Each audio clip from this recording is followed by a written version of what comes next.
Guten Abend, verehrte Zuschauer in der Bundesrepublik und in Österreich. Neuauflage des Finales vom Juni des vergangenen Jahres in Brüssel. Europameister Deutschland gegen den damaligen Zweiten, die UdSSR.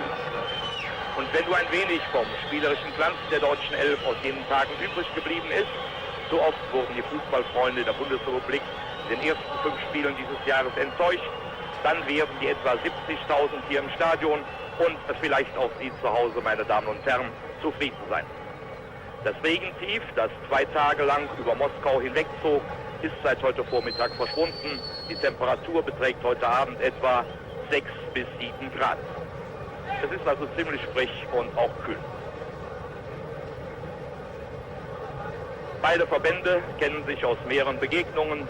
Die erste liegt weit zurück, 1912, also noch vor dem Ersten Weltkrieg. Gegen das zaristische Russland brachte mit 16:0 den höchsten Sieg der Deutschen in ihrer Länderspielgeschichte überhaupt. Und damals schoss beim Olympischen Fußballturnier von Stockholm der Karlsruher Gottfried Fuchs mit 10 Toren einen bis heute unerreichten Rekord. Vor 18 Jahren unterlag die deutsche Mannschaft hier in diesem Stadion 2:3. Damals waren noch 7 Spieler der Weltmeisterschaft 11 von 54 dabei. Auch das Rückspiel ein Jahr später gewann die Sowjetunion mit ihrem berühmten Torwart Jaschin in Hannover 2:1. Und 10 Jahre später bei der Weltmeisterschaft in England gelang mit einem 2:1 über die UdSSR der Einzug ins Finale. Dann eine Pause von 6 Jahren und gleich 2 Spiele im Vorjahr, einmal 4:1 in München bei der Eröffnung des Olympiastadions und 3 Wochen später im Endspiel der Europameisterschaft von Brüssel ein 3:0. Und jetzt der Anstoß.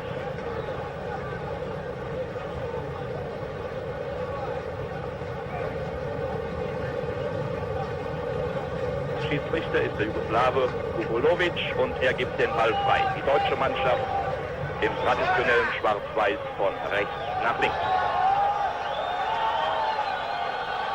Ich werde Ihnen gleich die Aufstellung nennen. Gerd Müller, Heinkes,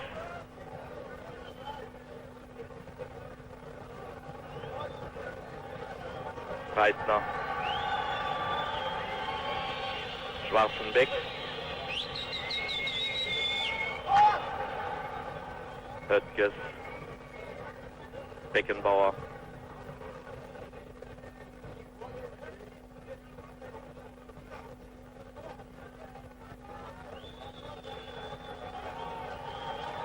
Sochraschwili, der rechte Außenverteidiger der Sowjets.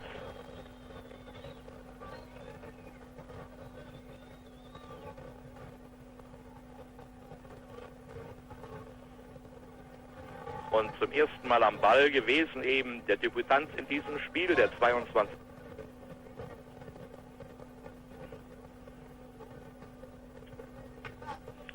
Im Tor steht also Wolfgang Kleff, in der Viererkette, Abwehrkette, Höttges, Beckenbauer, Schwarzenbeck und Breitner. Dann im Mittelfeld ein neu formiertes Mittelfeld, Danner, Köppel und Flohe. Im Angriff von rechts Grabowski, Gerd Müller und Jupp Heynckes.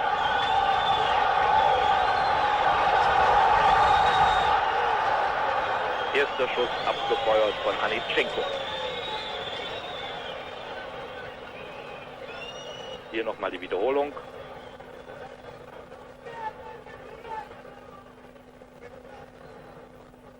Die Sowjetunion mit Pilgui im Tor, also nicht mit Rudakov. In der Verteidigung Sochraschwili und Lovtschew, die Außenverteidiger, Libero Kaplitschny und Vorstopper Fomenko. Die Nummer 6 im Mittelfeld hat Kolotov, eben das war Muntian mit der 7. Und erste Chance. Konkov, die 8.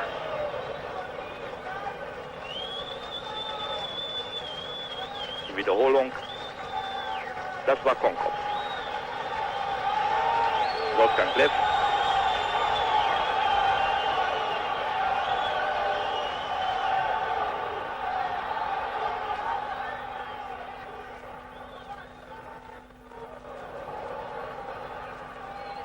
Jetzt kann ich Ihnen noch schnell die 3 Angriffsspieler der Sowjetrussen nennen. Jewruschichin, Anitschenko und Blochin. Der vielgerühmte junge Mittelstürmer Koschamjakin ist also nicht dabei.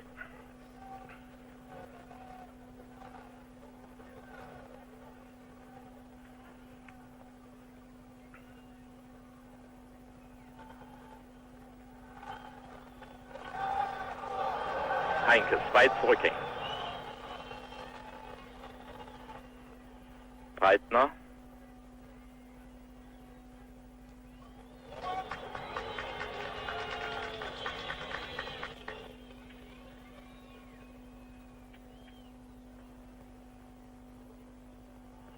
Grabowski.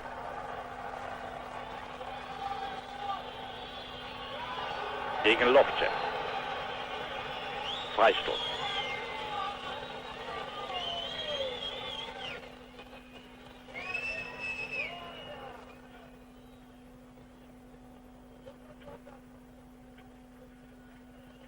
Ausgeführt von Grabowski.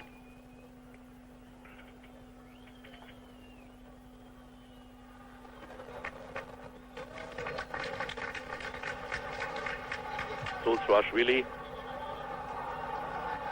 Aber der Ball war im Aus.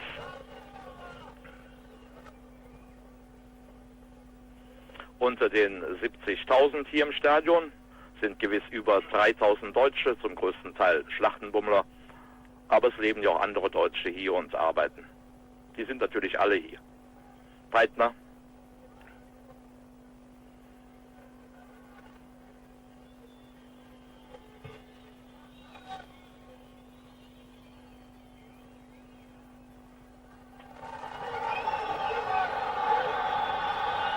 Anitschenko.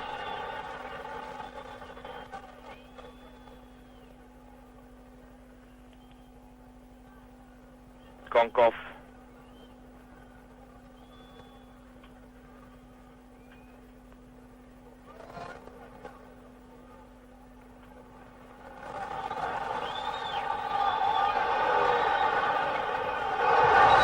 Ja, das war eine Gelegenheit eben für Fomenko.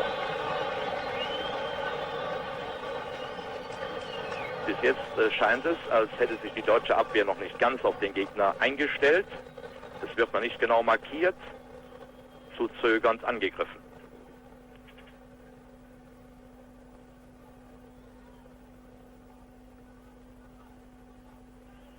Dietmar Danner.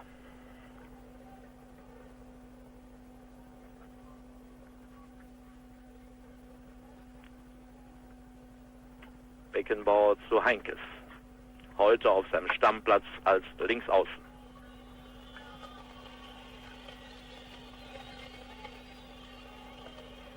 Grabowski, Höttges.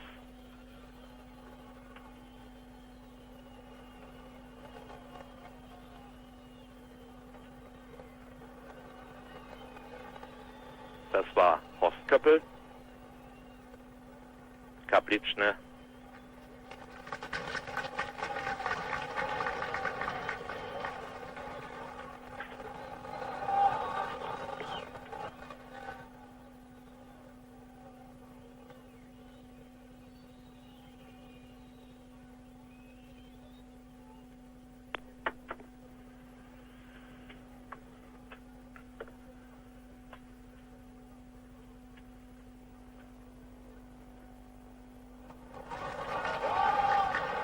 Danner eben vom Ball getrennt. Schöner Steilpass. Wolfgang Klepp war da.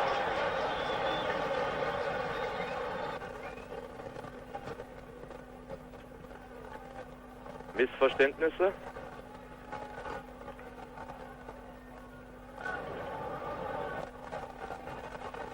Blochin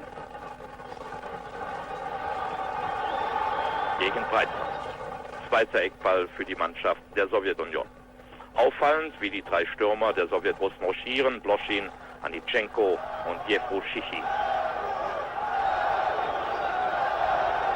Das ist Anitschenko vom Vorjahrsmeister Sarja Voroshilovka. Der einzige aus dieser Mannschaft. Wieder ein Missverständnis. Köppel. Grabowski, Danner, das große Talent der Mönchengladbacher,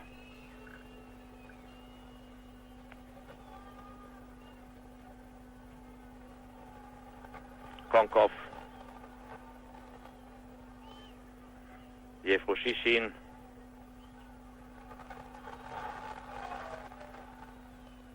und Gerd Müller.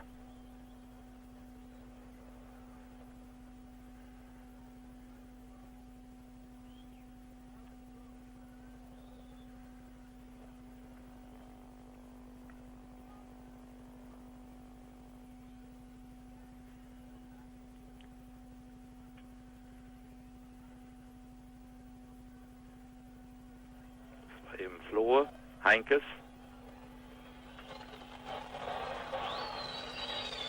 Nichts passiert.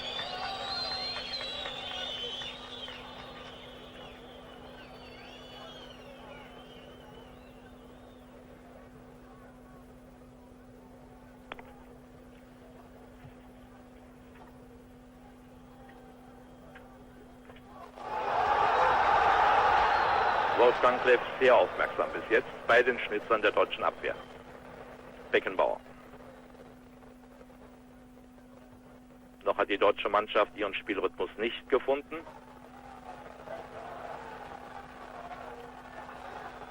Schwarzenbeck auf Kosten der dritten Ecke.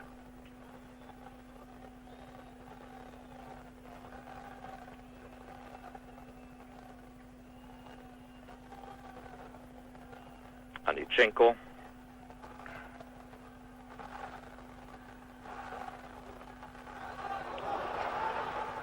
Beckenbauer.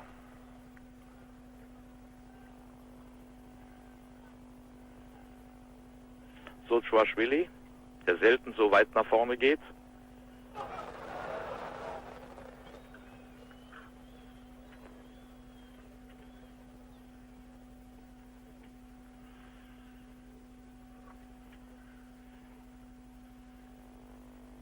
Des Heinkes.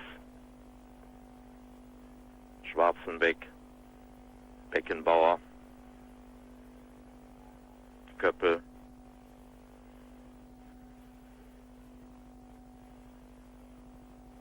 Heinkes und gepfiffen.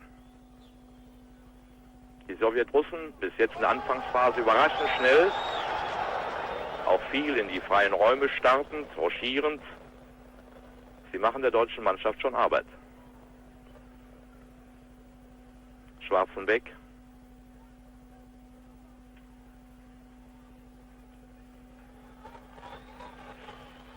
Köppel.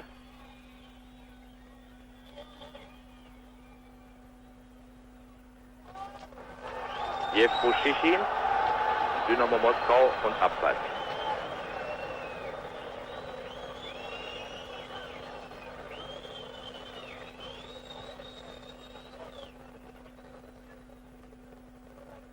Heinz Flohe. Sehr schön gemacht. Nachschuss eben von Köppel. Das war die erste Gelegenheit. Hier sehen wir noch einmal den Kölner Flohe. Pilgui, sehr reaktionsschnell. Und Horst Köppel.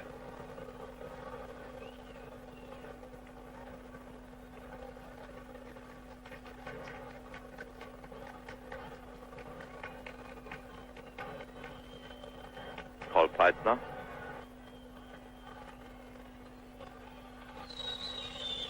Danner, Grabowski,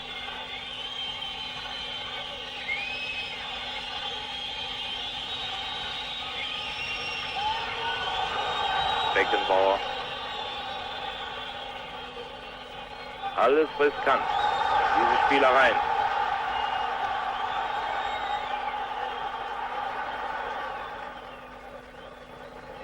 Anitschenko war das.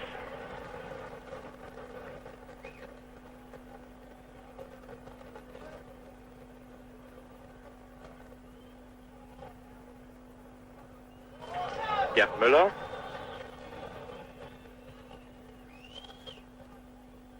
Heinkes.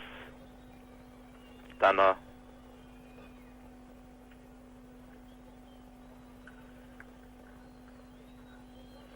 Grabowski.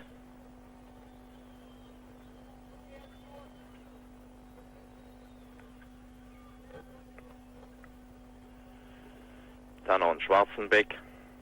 Alles etwas eng. Beckenbauer.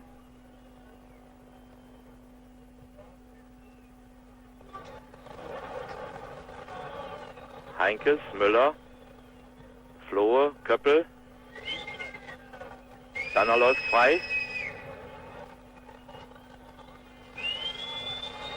Gut gemeint, aber der Ball hatte zu viel Fahrt.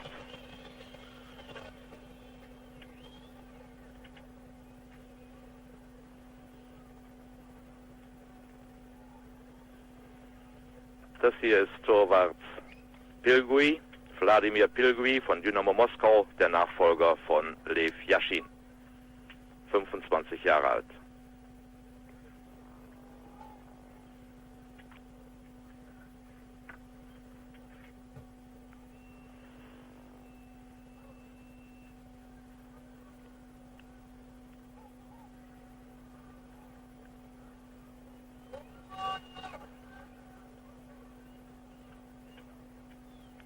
Etwa 14 Minuten sind gespielt. Der Stand immer noch 0:0 zwischen der deutschen Mannschaft und der Sowjetunion. Beckenbauer. Fehlpass mit Müller. Abseits. Blitzschnelle Konterstöße der Sowjets.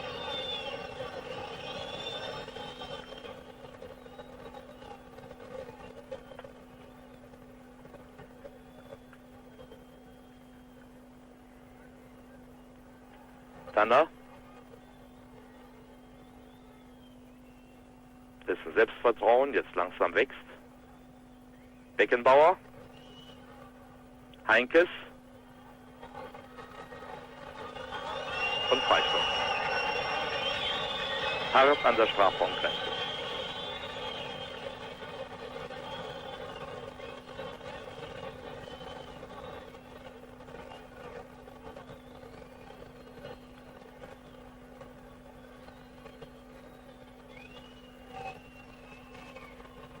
Beckenbauer.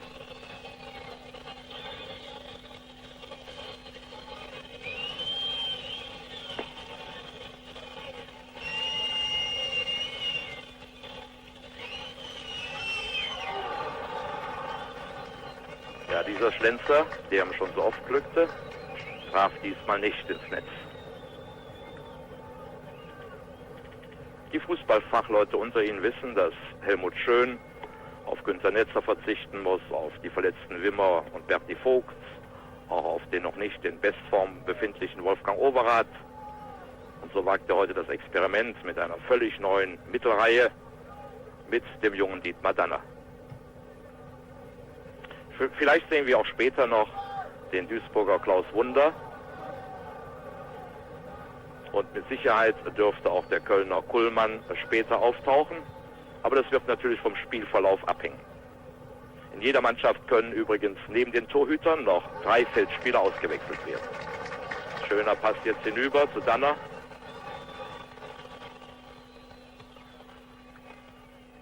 Grabowski zu Heinkes.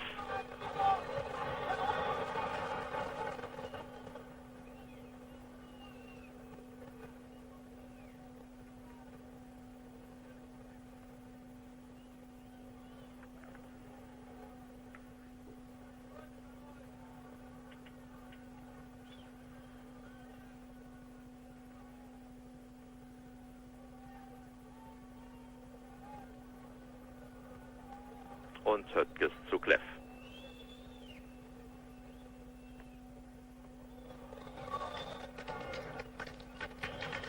Heinkes eben von Sutschwaschwili umgestoßen, Freistoß.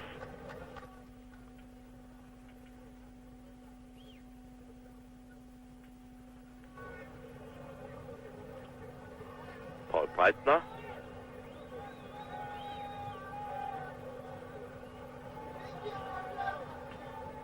Die Genauigkeit des Abspiels lässt bei der deutschen Mannschaft sehr zu wünschen übrig.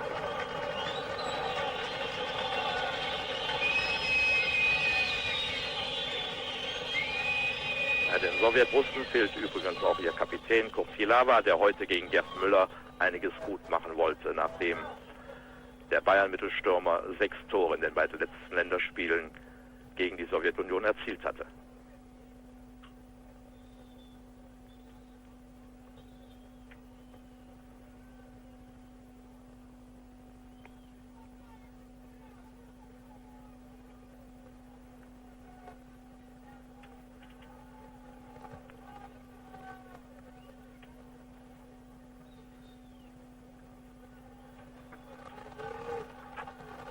Jewruschichin und Eckball.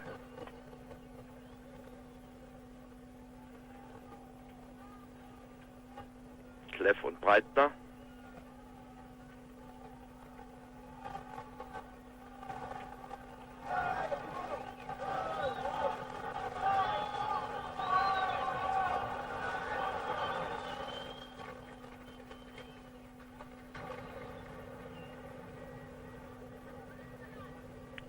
Heinkes weit zurückhängend. Im Zusammenspiel mit seinem Clubkameraden Danner.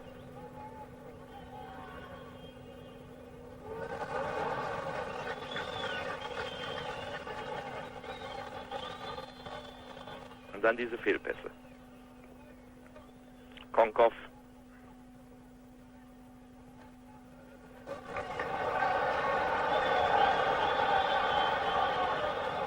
Jan steht rechts frei.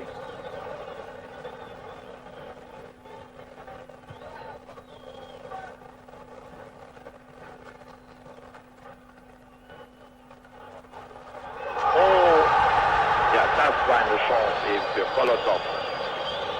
Da hat die deutsche Mannschaft wirklich Glück gehabt. Heinkes gegen seinen harten Widersacher,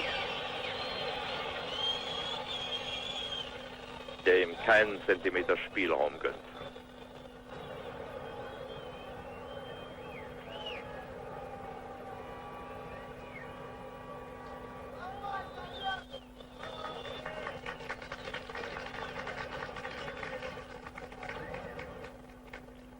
Grabowski und Beckenbauer.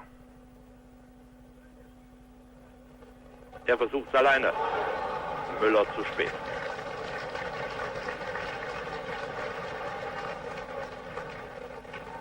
Kolosow, Mundjan, weicht geschickt auf die Flügel aus. Ja, wo ist Schwarzenbeck?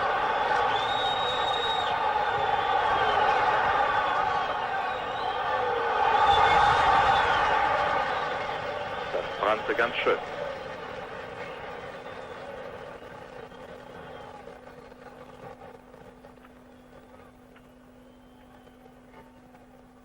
Heidner kommt nicht an den Ball.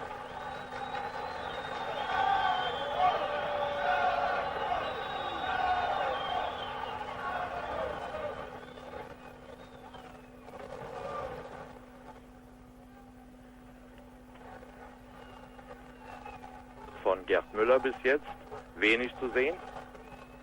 Fomenko ist immer bei ihm. Grabowski. Gerd Müller. Köppel. Breitner. Höttges.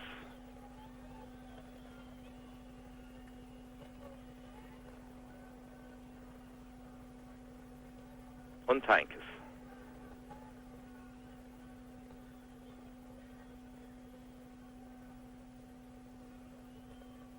Müller.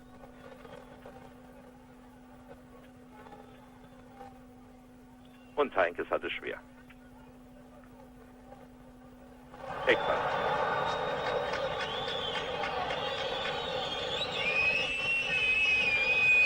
Die Sowjetrussen reklamieren, aber das ist vergeblich. Eckball für die deutsche Mannschaft. Köppel.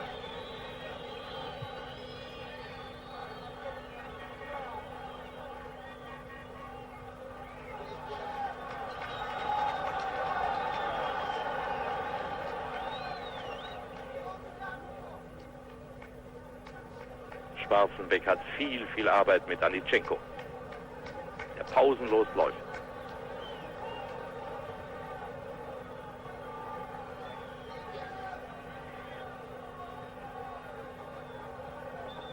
Golotov und gepfiffen.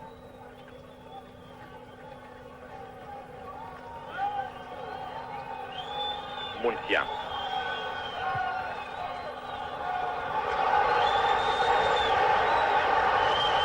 Ja.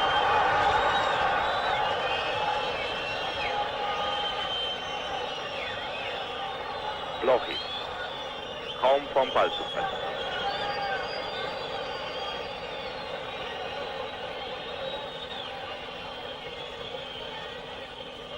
Beckenbauer und Gerd Müller. Beinahe. Muntian. Er treibt das Spiel der Sowjetrussen an Beckenbauer vorbei und bleibt dann doch hängen. Heinkes. Gerd Müller von 2-3 Sowjets bewacht. Köppel. Golotov.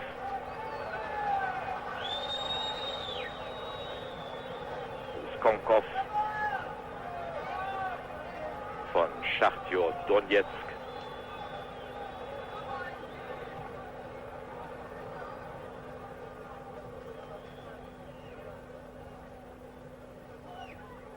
Wen anspielen? Flohe.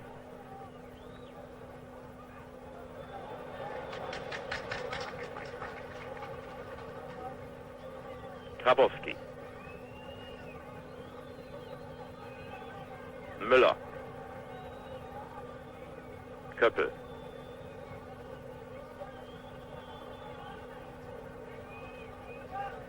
Muntian. Er dirigiert im Mittelfeld, zusammen mit Golotov.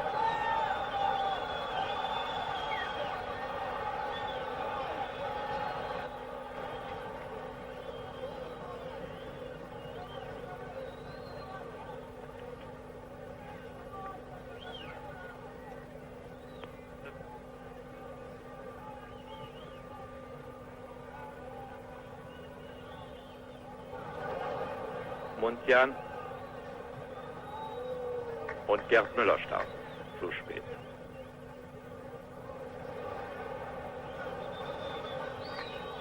Einwurf für die deutsche Mannschaft.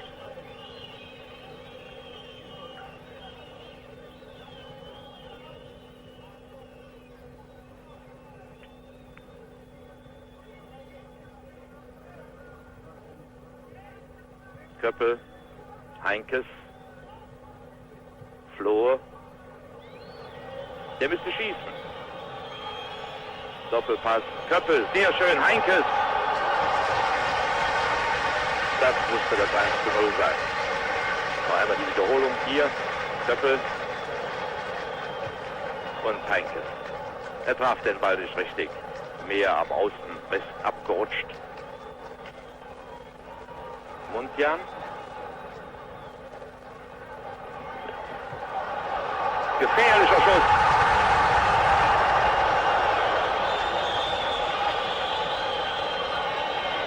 Hier die Wiederholung. Scharf geschossen, so dass Kleff den Ball nicht festhalten konnte.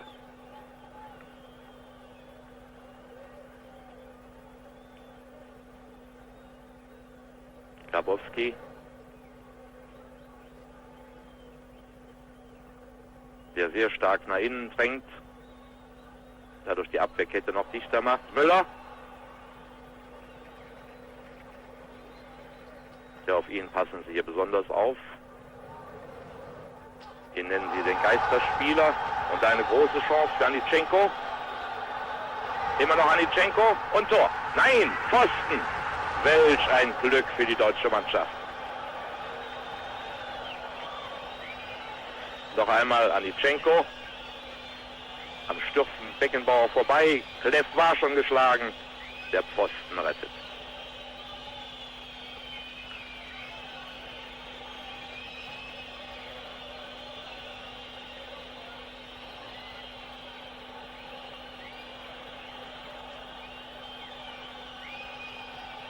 Eine überraschend starke Hälfte der Sowjetunion bis jetzt. Und keine starke Leistung der deutschen Mannschaft.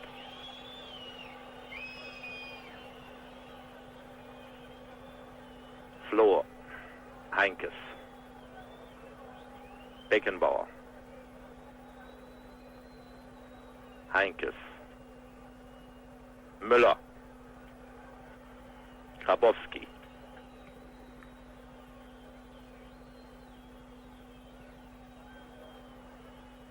immer wieder ungenaues Abspiel. Danner.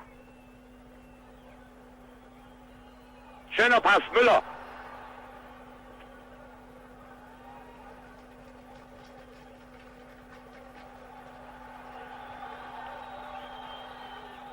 Schnelle Begegnung. Jetzt wird es wieder gefährlich. Da zieht Jewroschichin, der Sprinter, los.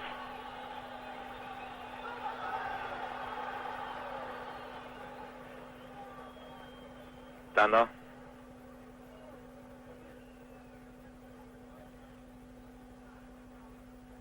Köppel.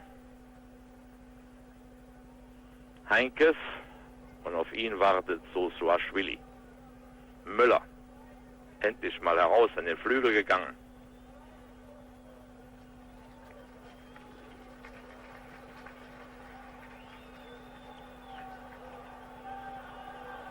Sosuaschwili.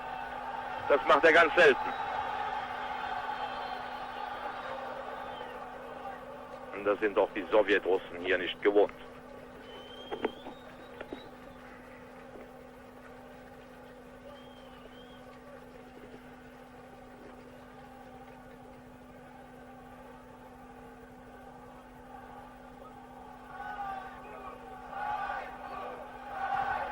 Ja, jetzt kommen die Anführungsrufe, die man vom Eishockey übernommen hat. Scheibu, Scheibu.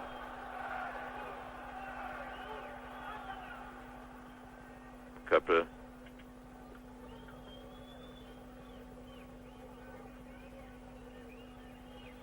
Danner, sehr selbstbewusst.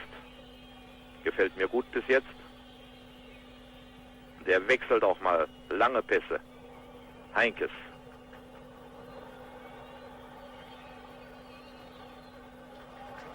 Ja, das ist schwer heute, der Linksaußen aus Mönchengladbach. Flohr.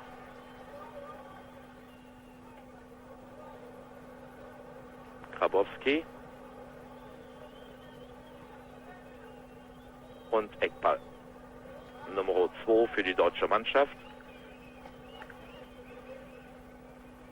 Pilgui.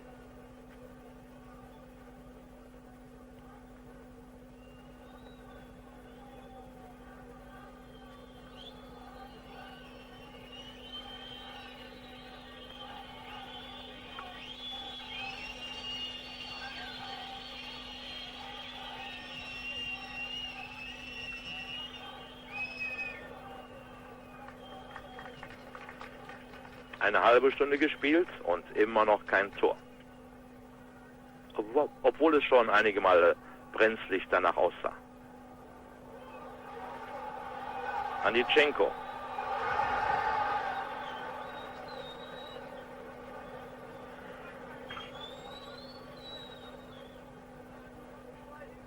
Ja, gerempelt, gestoßen.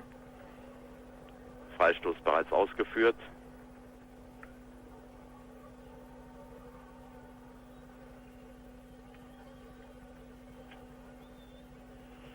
Das Mittelfeld muss bei der deutschen Mannschaft viel schneller überbrückt werden. Denn wenn sich die sowjetrussische Abwehr konzentrieren kann, gemächlich zurückeilen kann, ist es immer schwerer. Breitner zeigt auch nicht seine Bestform bis jetzt.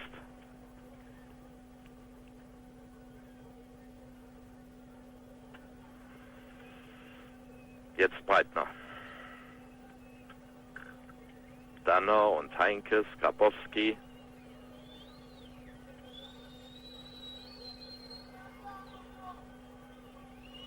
Wenig Ideen im deutschen Spiel. Floh. Grabowski. Müsste selbst schießen.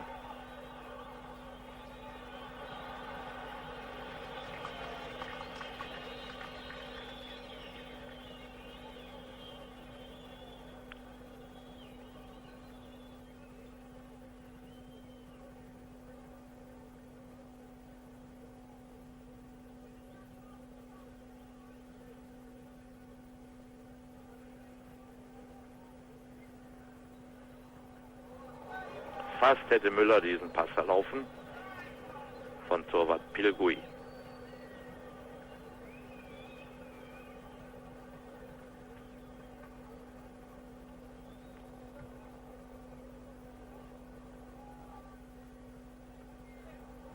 Höttges.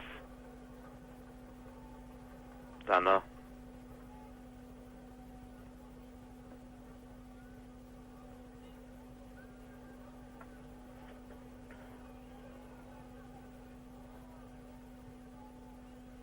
Köppel.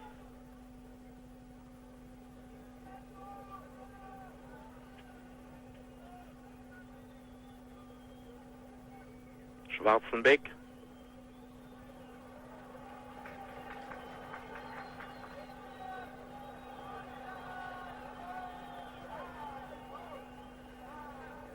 Konkov.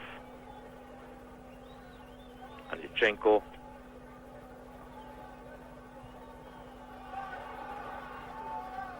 Das war der Kopfball von Schwarzenbeck.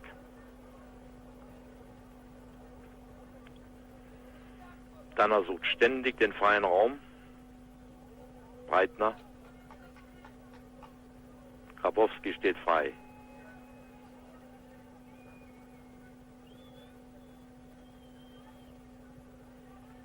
Danner. Und Eckball.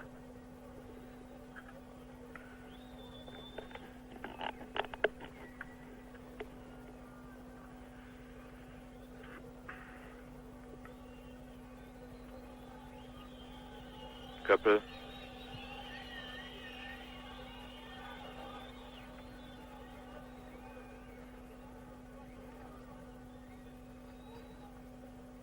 Und Freistoß.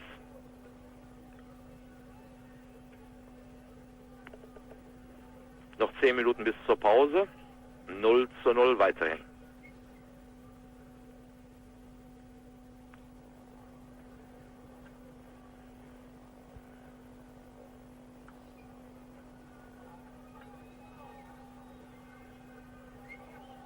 Blochin.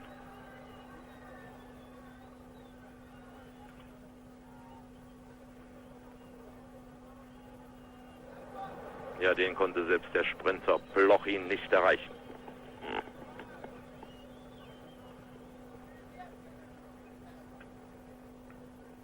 Schwarzenbeck. Danner. Energisch. Spielt großartig, der Junge. Auch wenn er jetzt einen Fehler macht.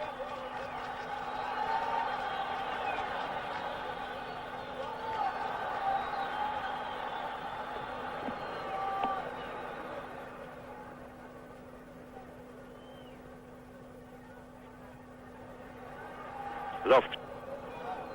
Missverständnis über Missverständnis in der deutschen Abwehr.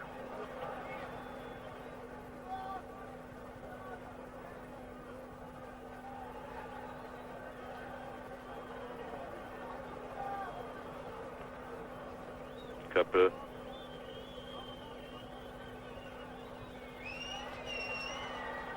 Ja, Heinkes.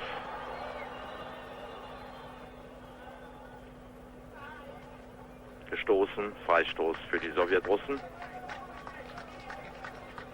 Und dann ist im Mittelfeld immer gleich Muntian im Ballbesitz.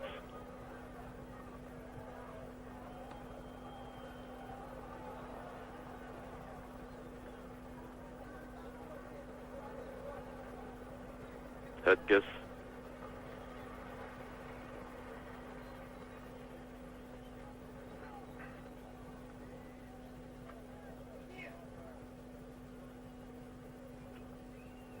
Wieder der Bremer Höttges, heute in seinem 59. Länderspiel. Grabowski. Schwarzenbeck.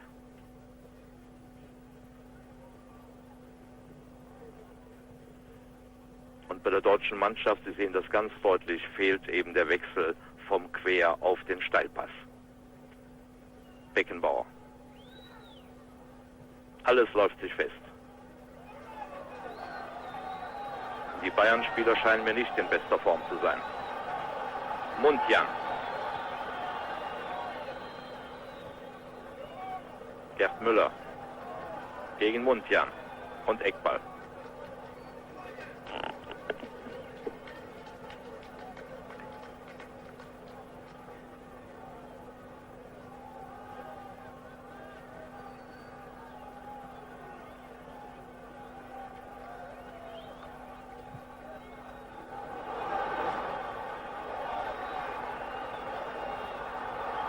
im Aus.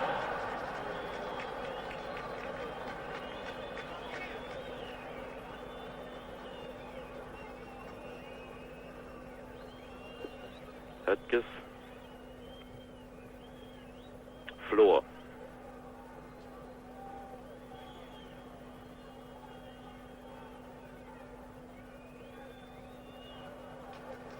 Geschicktes Tackling eben von Zosraschwili.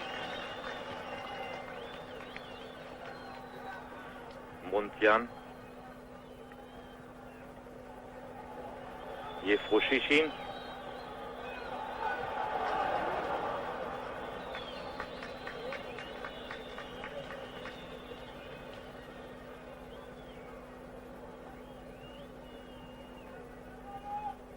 Aufs Köppel links.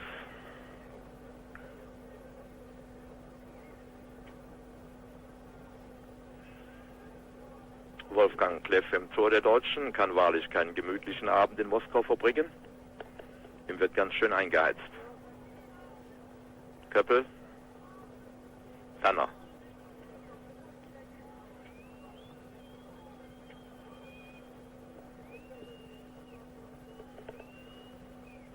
Beckenbauer. Breitner. Heinkes. Tja, mit solchen Tripplings kommt er nicht vorbei.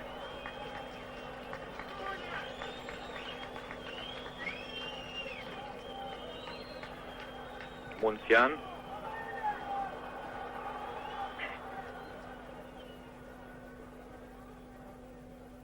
Gut gemacht von Höttges.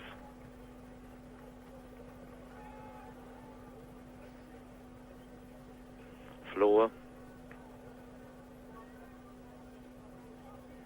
Heinkes ohne Glück.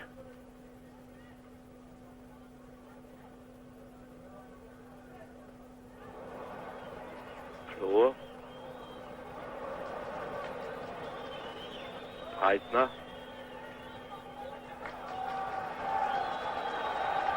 Mundjan gegen Schwarzenbeck.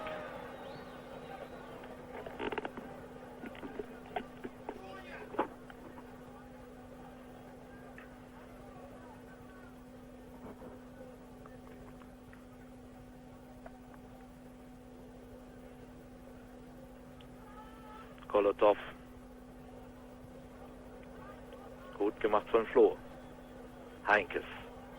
Freistoß.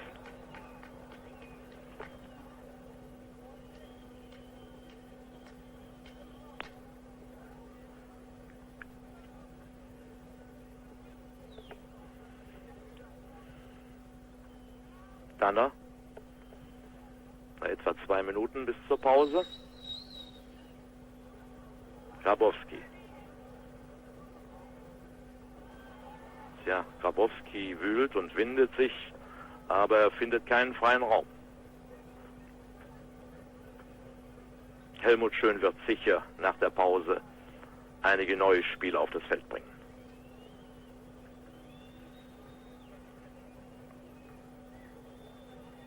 Tanner. Beckenbauer. Schöner Schuss. Und schöne Parade von Wladimir Pilgui. Noch einmal dieses. Und der wagt aus gut 22 Metern.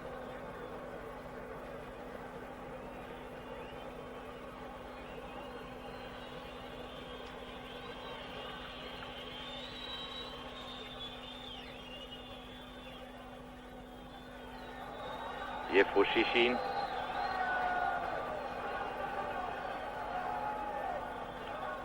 Kolotow.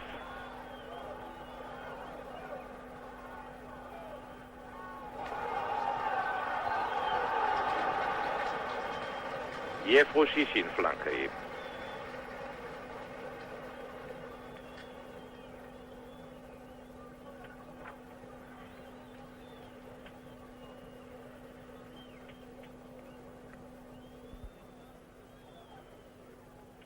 Beckenbauer.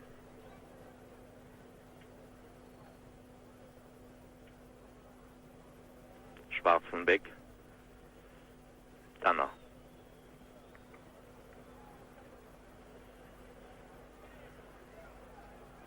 Athletisch und konditionell scheinen die Sowjets sehr stark zu sein.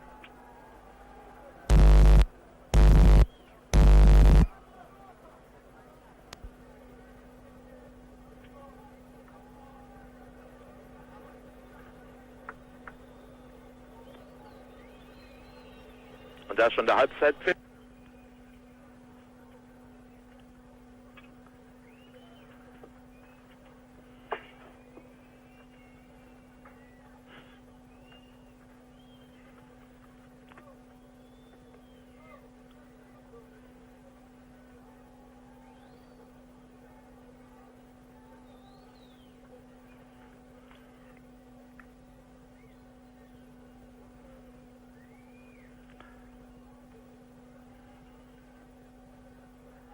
Beginn der zweiten Halbzeit im Leninstadion. Die deutsche Mannschaft jetzt von links nach rechts. Mal sehen, ob neue Spieler erschienen sind. Aber Helmut Schön hat nur Hoeneß für Köppel hereingenommen. Hoeneß also jetzt im Mittelfeld. Hoeneß mit der Nummer 14.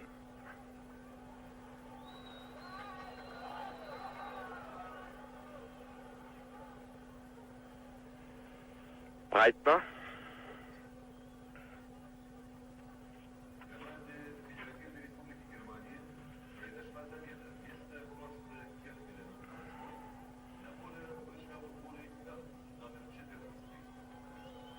Bei den Sowjetrussen kann ich keine Änderung erkennen.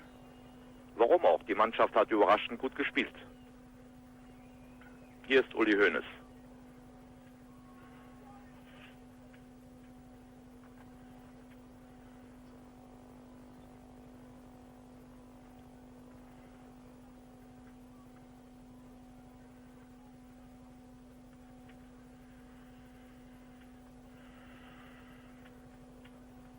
Eckball für die deutsche Mannschaft, die 5. Hoeneß. Und nochmal Hoeneß.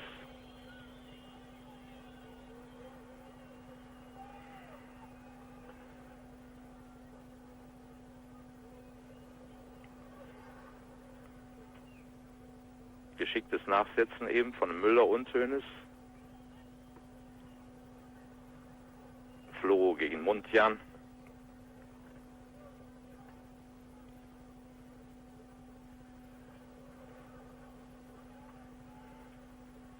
Breitner.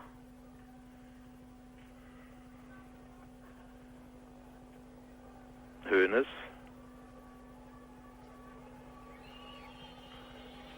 Danner. Grabowski. Und wieder Fehlpass. Na, vielleicht erscheint Klaus Wunder doch noch aus Duisburg als Rechtsaußen. Mal sehen. Danner. Beckenbauer. Beckenbauer.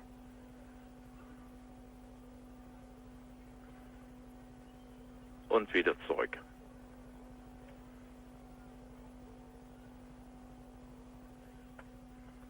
Schwarzenbeck. Müller im Abseits.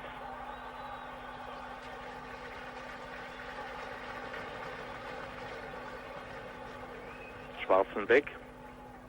Müller im Abseits. Ganz klar.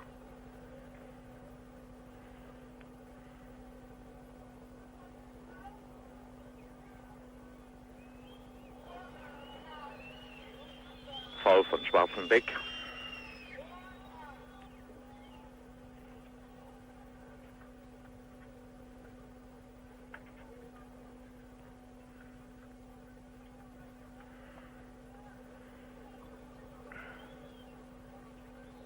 Tja, Anitschenko schimpft.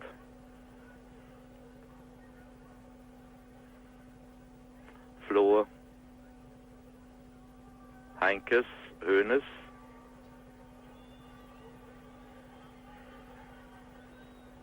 Vielleicht sorgt er für frischen Wind im deutschen Angriff.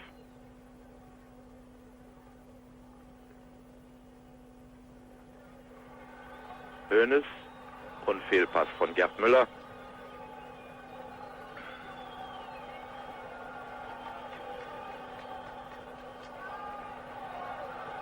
Sotschuaschwili.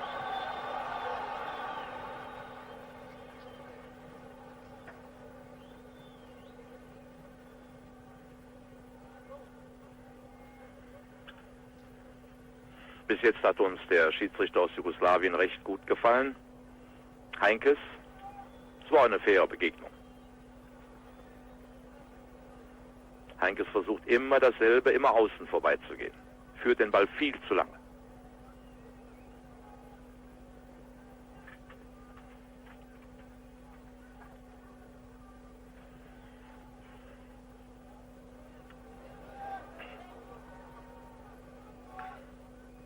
Loschchev wirft ein.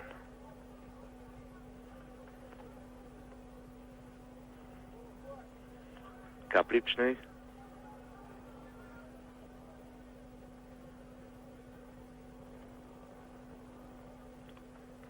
Konkov. Blochin. Kolotov. Anitschenko.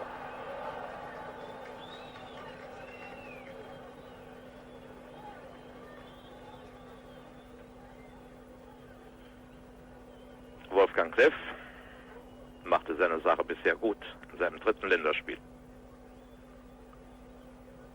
Aber sonst fehlt es doch sehr an der Gelassenheit, am Selbstvertrauen und an der Konzentration des Abspiels. Grabowski. Hoeneß. Flohe und Fehlpass.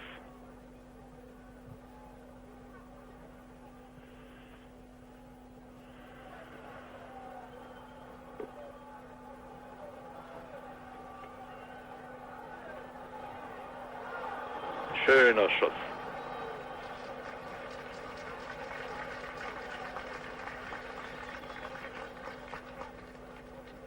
Danner.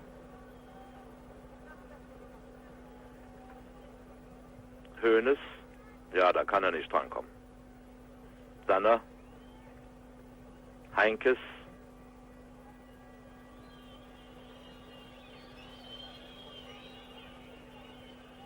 Danner ist bis jetzt der Einzige, der versucht, mit weiten Ballwechseln das Spiel auseinanderzuziehen.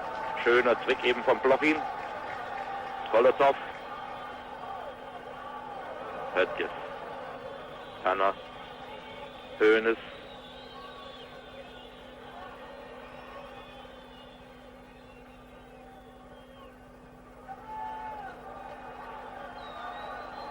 Mundjan. Ja, schießen kann er auch, der Mittelfeldmotor seiner Mannschaft, Wladimir Mundjan.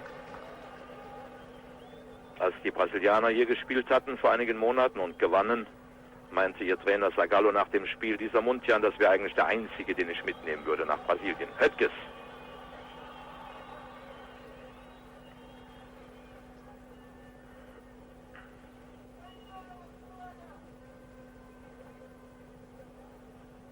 Rechts im Bild, der Fotograf, ist der berühmte Torwart Komic übrigens, der Vorgänger von Lev Yashin im Tor von Dynamo Moskau, lange Jahre Nationalkeeper der Sowjetrussen.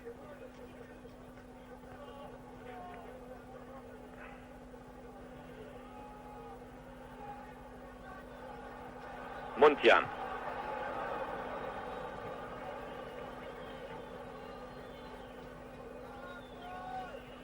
Sie werden es schon gehört haben, dass das Publikum hier bei Fehlpässen der eigenen Mannschaft sofort zu pfeifen beginnt.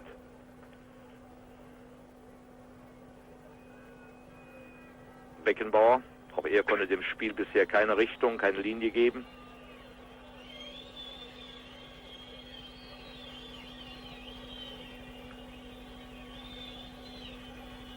Breitner, endlich mal in den freien Raum gegangen.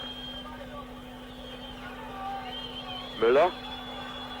Grabowski.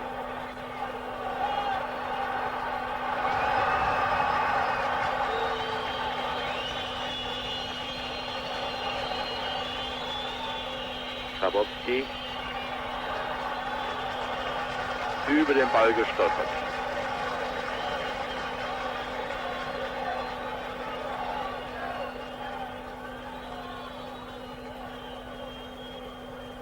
Kaplitschny. Flohe. Heinkes und natürlich Mundja.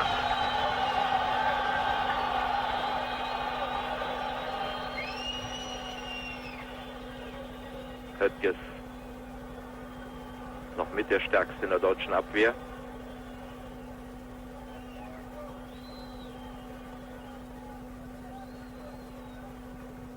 Hoeneß.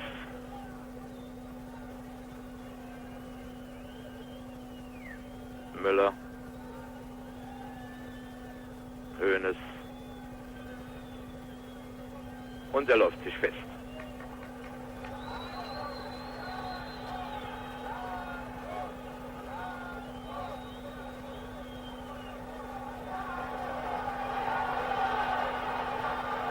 Golotov.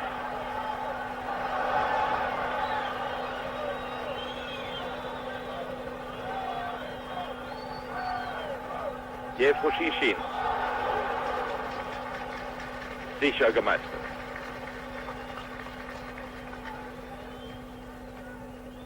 Flohe, Danner, Breitner.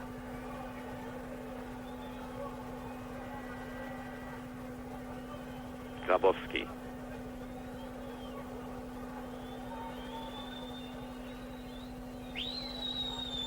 Breitner.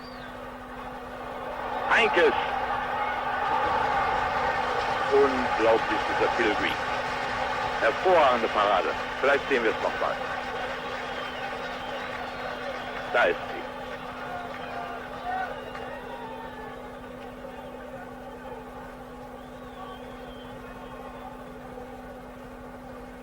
Hier ein neuer Spieler, Erwin Kremers von Schalke 04.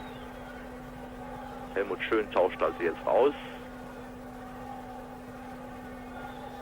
Wer muss raus? Grabowski oder Heinkes?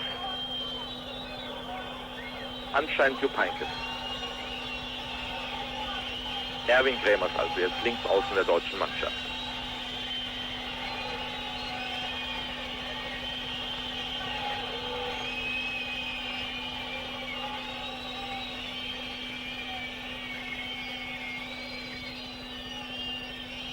Wer geht vom Platz?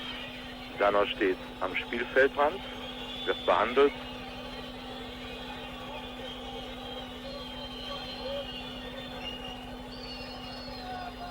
Beckenbauer kommt nochmal so Dörser.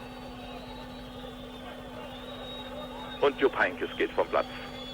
Kein Glück in diesem Spiel. Überhaupt wenig Glück bei seinen Einsätzen in der Nationalmannschaft, auch wenn es davor zu Hause bei der Borussia Mönchengladbach so hervorragend läuft.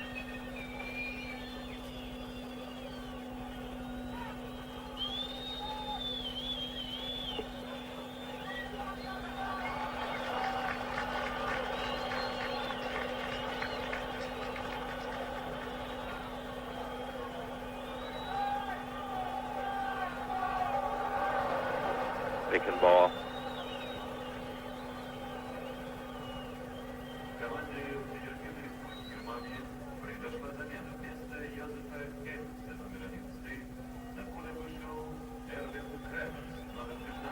Zwölf Minuten in der zweiten Halbzeit sind gespielt.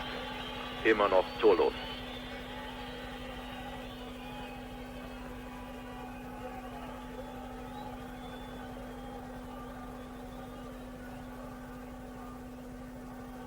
Golotov.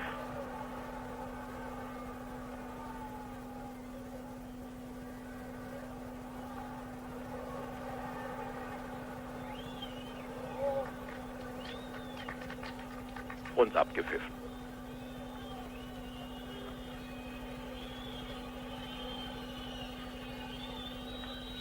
Flohe. Auch nicht in stärkster Verfassung heute. Höttges.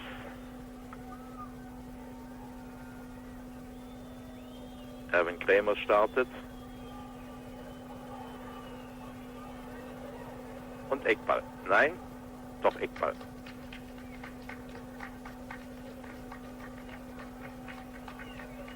Mal gespannt, ob sich die Schnelligkeit von Erwin Kremers besser gegen den harten, giftigen Verteidiger Sosuashvili durchsetzen kann. Hoeneß besorgt die Ecke.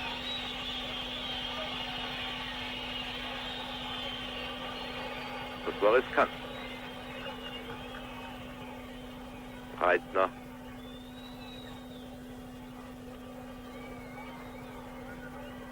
Hoeneß und der Ball war im Seitenaus.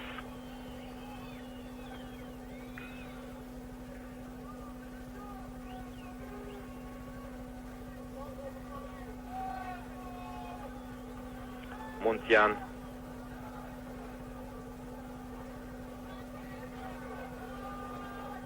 Lovtjev von Sparta Moskau. Anitschenko.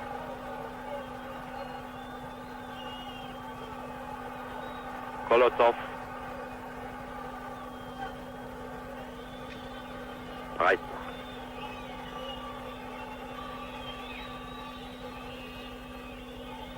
Endlich geht Breitner mehr nach vorne.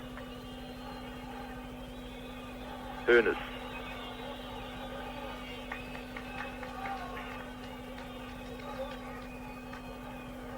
Kolotov. Pass für Jefruschichin. Zu weit.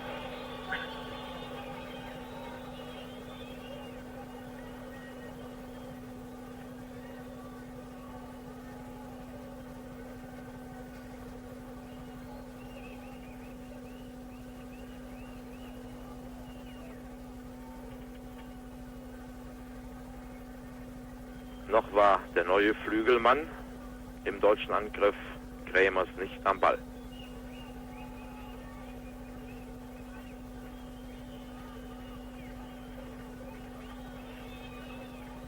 Hoeneß. Danner. Vielleicht jetzt, ja. Erwin Krämers. Schöne Flanke. Müller. Tor.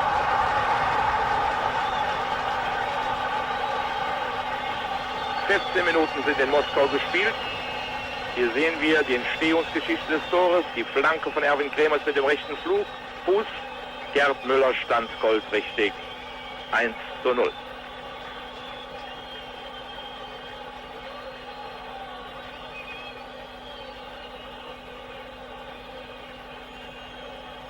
Und das ist es, genau das, was die sowjetrussischen Zeitungen immer wieder von Gerd Müller schreiben. Geister- oder Gespensterspieler, der die ganze Zeit herumsteht und plötzlich sein Tor macht. So wie hier.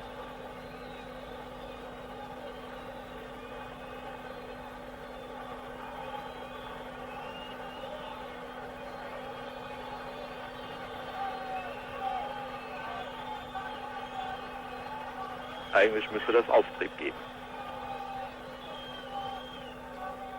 Danner. Grabowski. Kolotov. Blochin. Kolotov.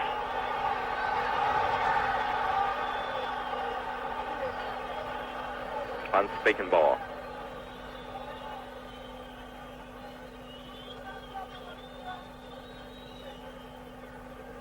Danner.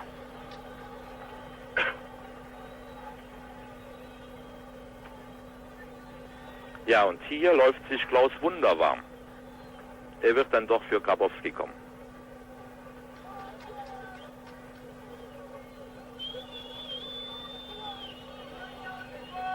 Also werden wir heute Abend hier noch ein Debüt eines neuen Nationalspielers erleben. Auch die Sowjetrussen wechseln aus. Hier Klaus Wunder.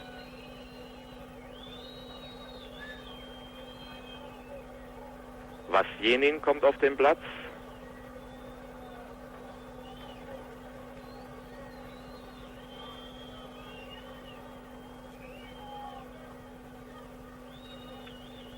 Und es geht Konkov.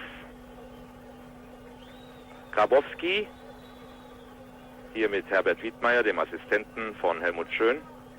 Und Klaus Wunder also in seinem ersten Länderspiel.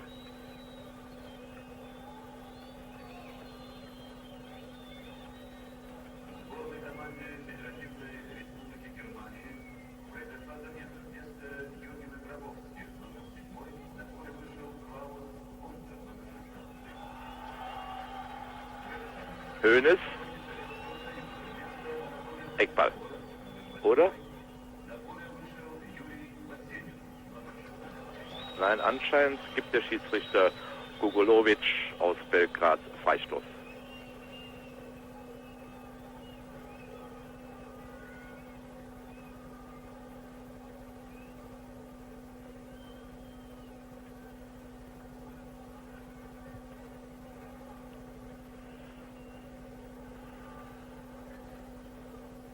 Damit hat Helmut Schön die 3 Feldspieler ausgetauscht, die möglich sind.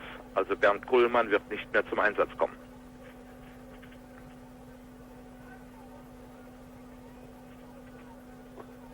Mundjan hat einen Blick für die Situation. Jefro Shishi.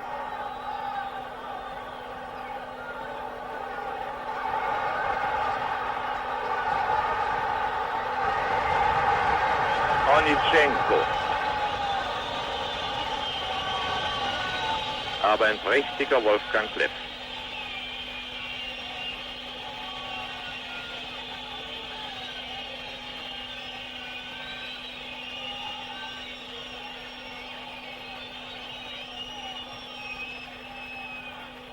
Eckball bereits ausgeführt. Und Torhüter unfair behindert. Freistoß.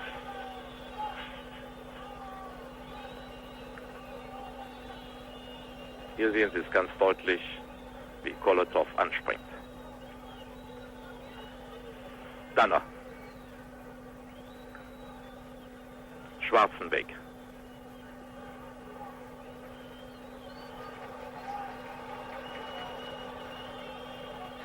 Einwurf für die deutsche Mannschaft durch Danner. Höttges. Nein, Flohe. Breitner.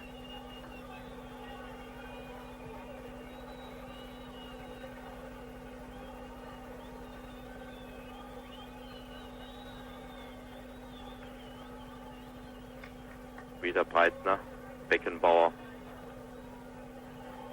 und Floh.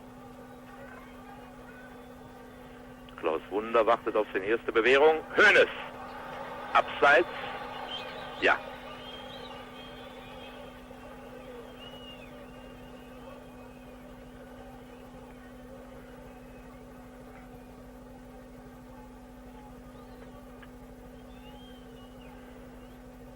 Übrigens ist es für uns Kommentatoren hier in diesem riesigen Stadion sehr schwer, die Spieler genau zu erkennen.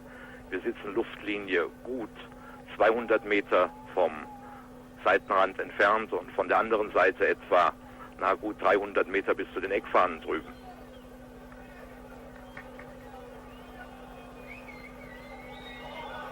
Das Spiel wird auch nach Italien übertragen, ebenfalls in die DDR.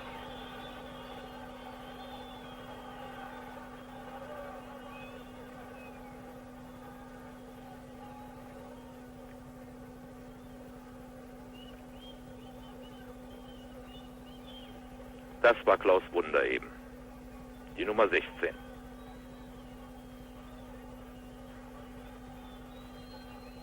Danner, Wunder startet, aber Beckenbauer.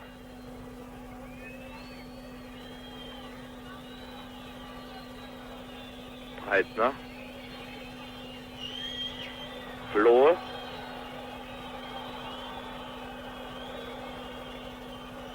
Krämers.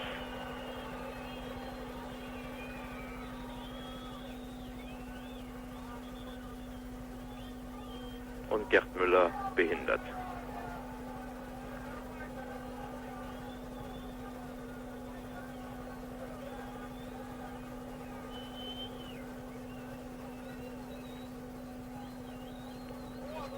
Die letzte Phase der Vorbereitung zur Weltmeisterschaft beginnt also heute Abend und Helmut Schön hat noch eine ganze Reihe von Gelegenheiten, um die stärkste Besetzung zu finden. Aber von der Glanzform des Vorjahres, von den Spielen in London und in Brüssel ist man noch weit entfernt. Krämers.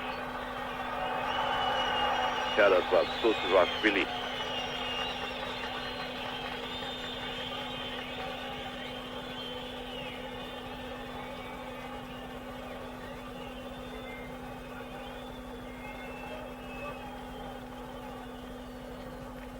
Heinz Flohe ist verletzt. Er liegt an der Erde. Das Spiel ist unterbrochen.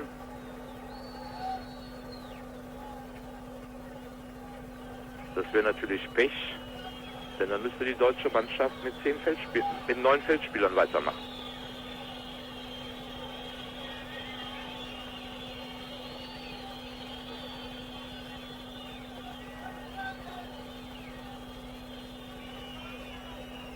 Die warten alle auf die Torschüsse, die bisher so spärlich kamen.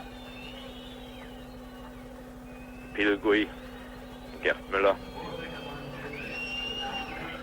und Heinz Flohe macht weiter.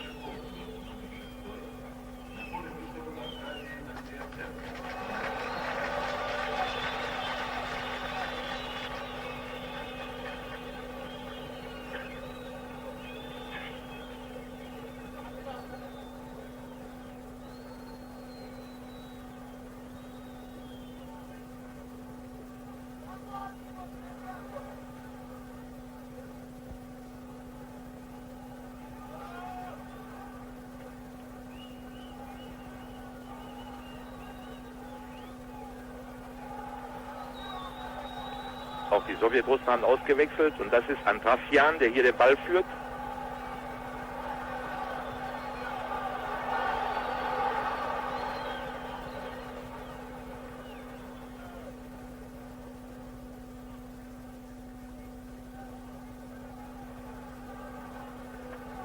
Arkadi Andrassjan von Ararat Erivan.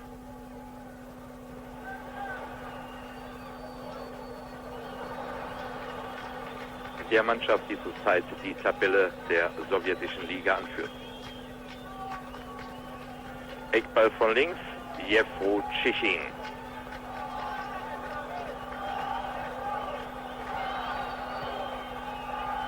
Beckenbauer. Muntian.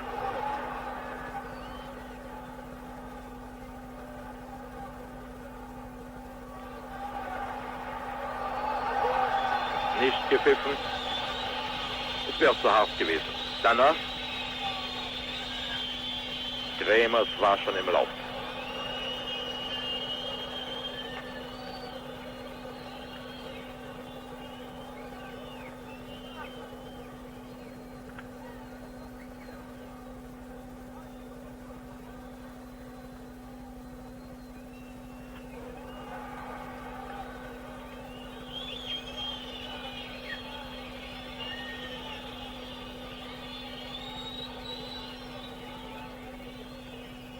Hoeneß,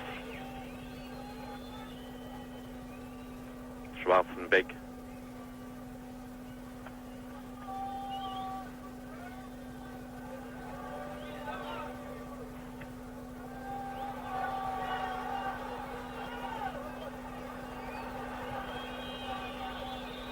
starker Druck der Sowjetrussen jetzt.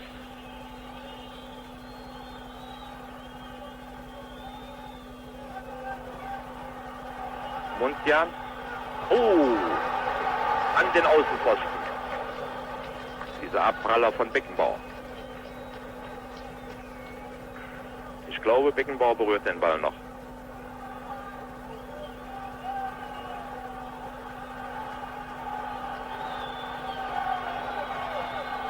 Scharf hereingeschossen.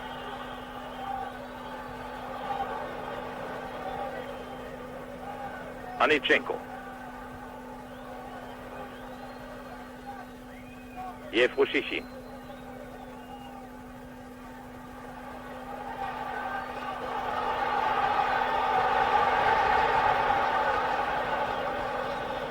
Lochin hat hier gezögert. Erwin Kremers.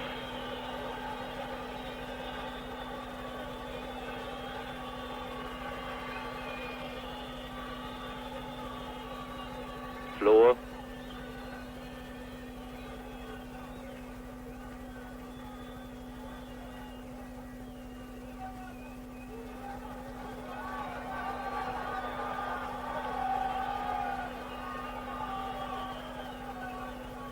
Muntian.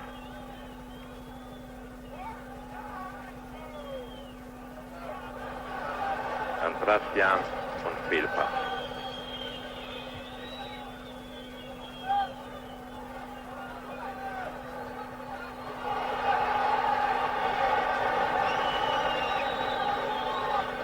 Onitschenko wartet zu lange.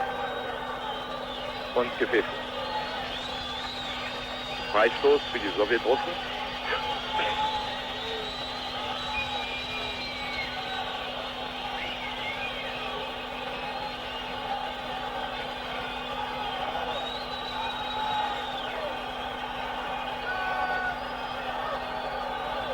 Mundjan steht bereit.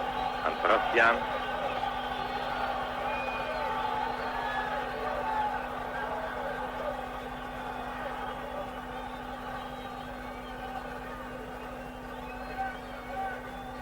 Mundjan.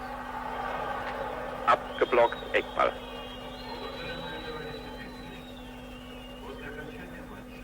...30 Minuten jetzt gespielt, immer noch 1:0 durch das Tor von Gerd Müller nach einer Stunde Spielzeit auf die schöne Flanke von Erwin Kremers, der kurz vorher ins Spiel kam.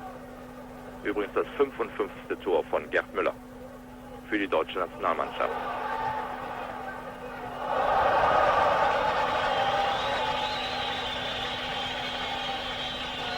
Die Sowjetrussen haben einen neuen Trainer, 44 Jahre, Jewgeni Gorjanski, der im vergangenen Jahre die Überraschungsmannschaft von Zarja Voroshilograd zur Meisterschaft führte. Das Ergebnis gegen Deutschland bleibt zweitrangig, meinte er gestern in einem Gespräch. Von Revanche wollen wir gar nicht reden, auch nichts davon wissen. Wir wollen die Teilnahme an der Weltmeisterschaft und müssen uns Ende September gegen Chile behaupten, und das wird sehr, sehr schwer.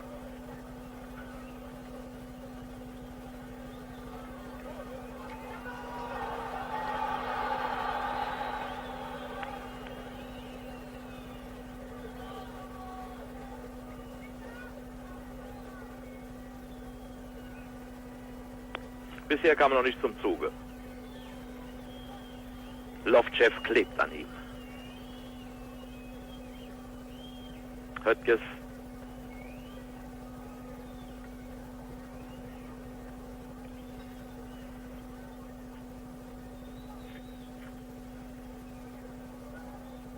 Ja, das war Foulspiel. Gerd Müller. Wunder startet.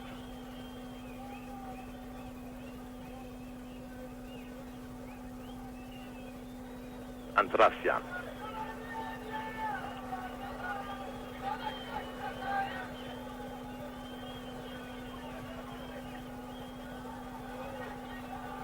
Floh. In der Meisterschaft der Sowjetunion spielen übrigens die Clubs der Hauptstadt nicht mehr die dominierende Rolle wie früher. Nach Voroshilograd im Vorjahr wollen es diesmal Dynamo Kiew und auch der Pokalverteidiger Ararat Erevan wissen. Die Ukrainer und Armenier, aber auch die Georgier aus Tiflis tauchen ständig mehr in der Nationalmannschaft auf.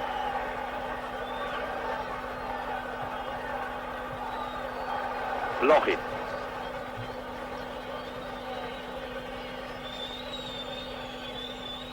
Interessant und neu ist, dass es bei Meisterschaftsspielen kein Unentschieden mehr gibt. Nach jedem Remis entscheidet ein Elfmeterschießen, der Gewinner erhält einen Punkt.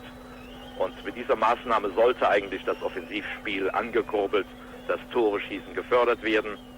Aber das Ganze hat sich kaum bewährt und dürfte auch bald wieder abgeschafft werden.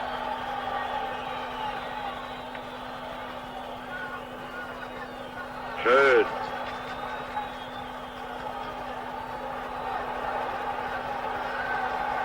Jewrucici.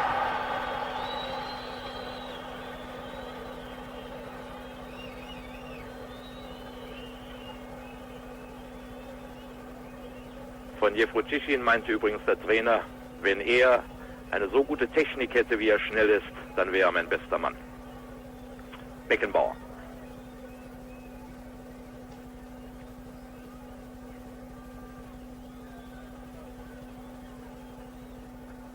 Klaus Wunder gegen Leschtev.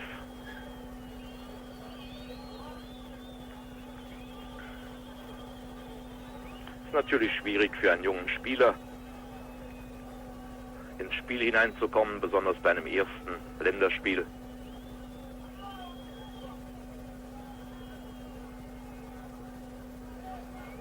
Aber Danner hatte eine gute erste Halbzeit.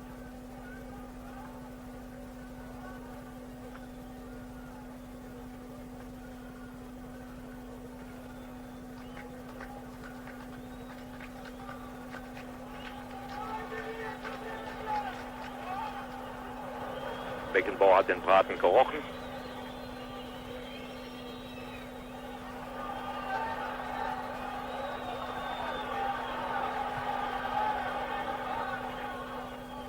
Kein Eckball.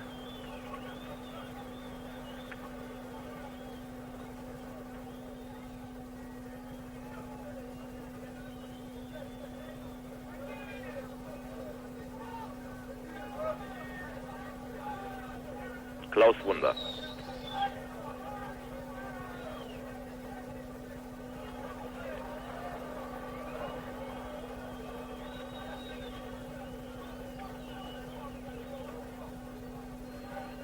Noch 10 Minuten zu spielen.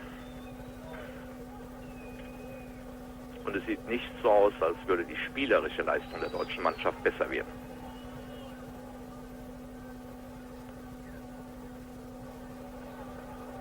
Höttges eben wahrscheinlich vom Flutlicht geblendet, sprang vorbei.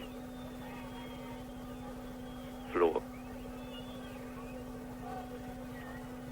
Danner.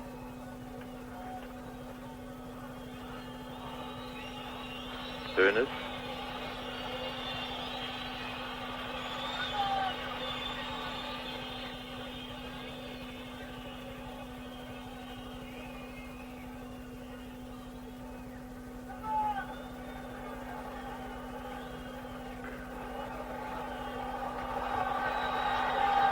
Anitschenko.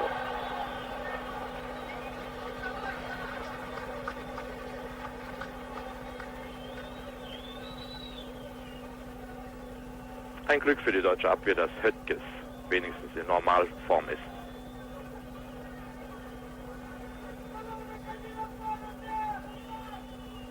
Anitschenko.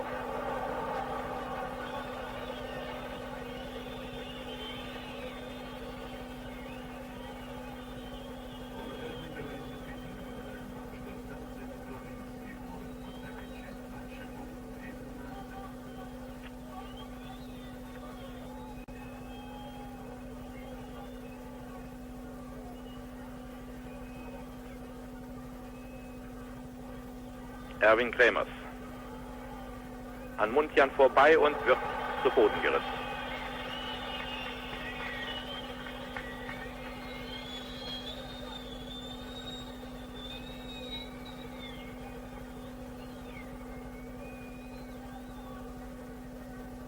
Hoeneß. Danner. Schwarzenbeck. Nein, das ist Flohe.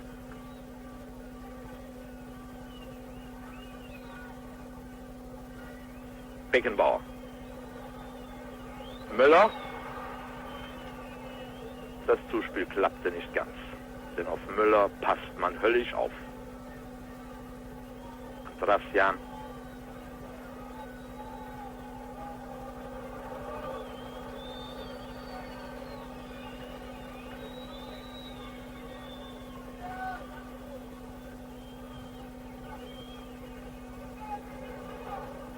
Gegenüber der ersten Halbzeit ist das Spiel der Russen doch stark abgeflacht jetzt, hat nachgelassen.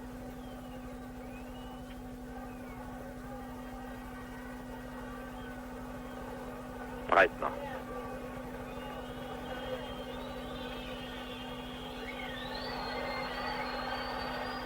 Kremers.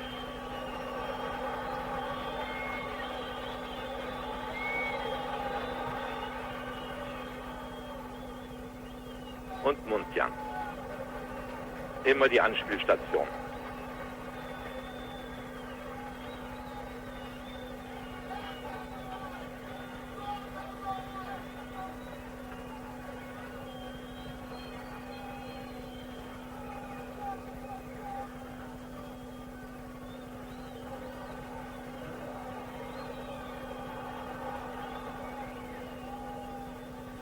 Höttges. Wunder.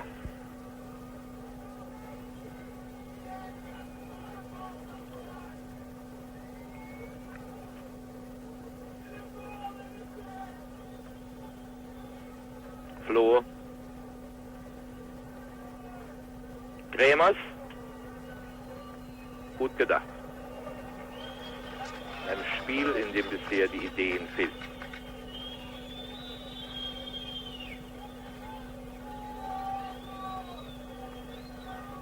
Onitschenko.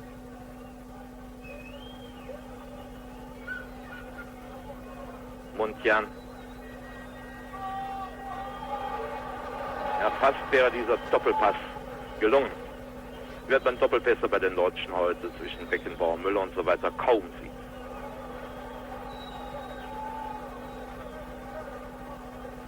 Muntian.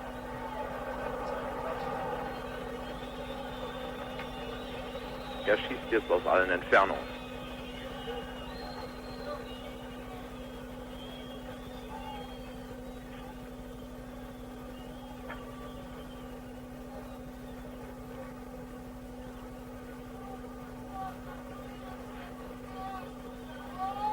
Die Schussschwäche des sowjetischen Angriffes ist seit langem bekannt. Doch der neue Trainer konnte bis jetzt nichts daran ändern. Höttges.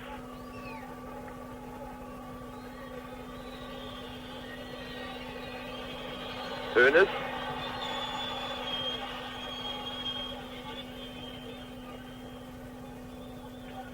Hoeneß sehr fleißig, läuft viel.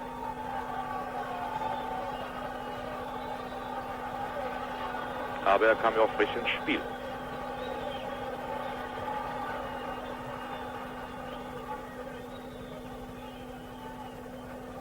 Fomenko. Onitschenko. Er trippelt und trippelt und trippelt.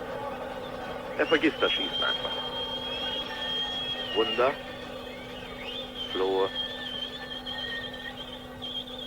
Und Ausball.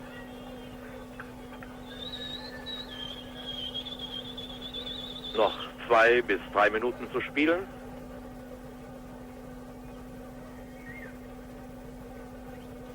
Und immer noch 1:0 für die deutsche Elf.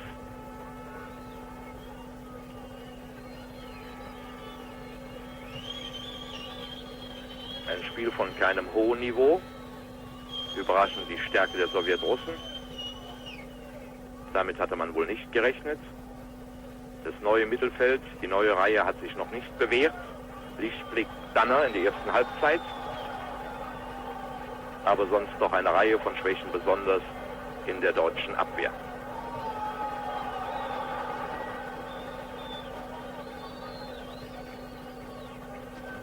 Auch Wolfgang Kleff hat seine Sache sehr gut gemacht.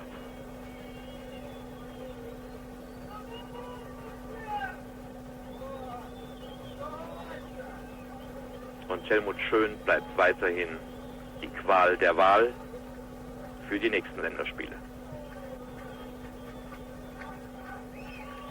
Vielleicht ist dann Günter Netzer wieder dabei.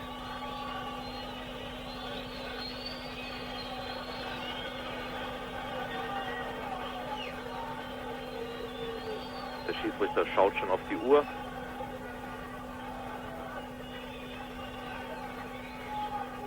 Und noch einmal die Sowjetrussen. Fomenko.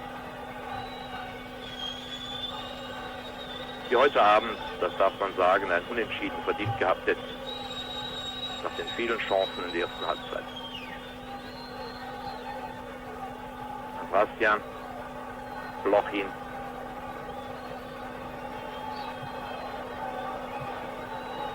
Es war Danner. Und alle Spieler in der Hälfte der deutschen Mannschaft.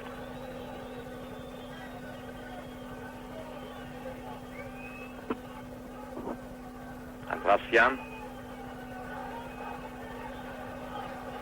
Zu eigensinnig.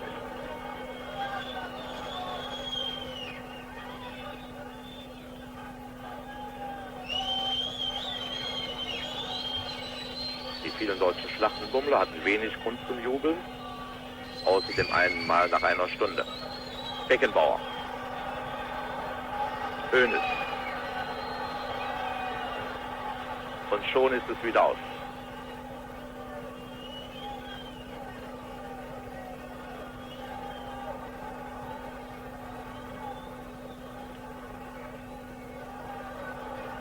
Noch eine Chance für die Sowjets.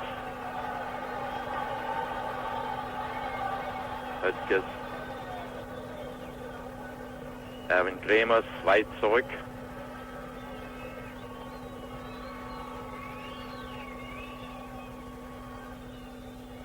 Spiel unterbrochen.